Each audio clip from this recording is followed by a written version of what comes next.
I've found 16 dead illegals on our ranch. My youngest grandson he's 7, and he told me, he said, "Grandpa, I smell a dead body." People sure don't want to move down here once they find out what it's like. Sure, we're in a corridor here that has no fencing. It's actually a national park, has its own infrastructure, has its own police department, everything like that. And we're currently standing on the Arizona Trail corridor, which begins here. And this area is one of our busiest corridors with illegal immigration. Right now, the southern border is actually the control mechanism for basically all the drugs coming into this country.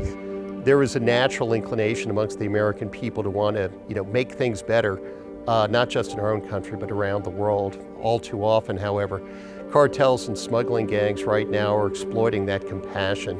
People that are coming into our country are not children and babies.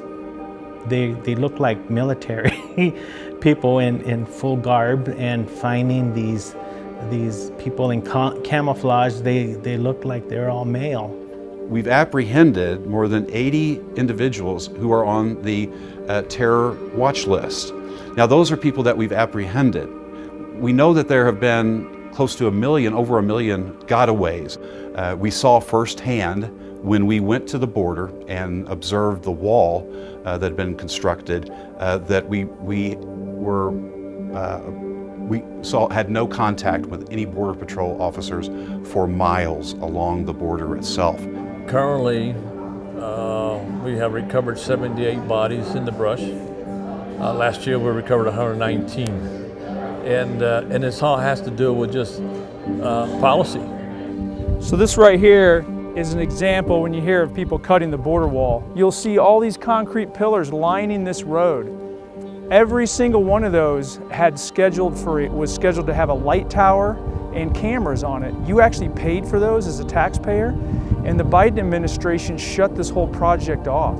Because I spent 29 years as a Border Patrol agent, and I can honestly tell you pretty much every day of my career the border was getting more and more secure regardless of administration, until this administration took over, and we've gone backwards farther than I think anybody could have ever possibly imagined. What I saw today, it has nothing to do with politics, left or right, no. It is an American issue.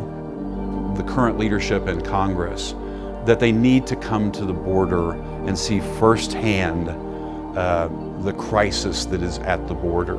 These policies, the current policies that we have right now, need to change, and they're fixable. That's the crazy part.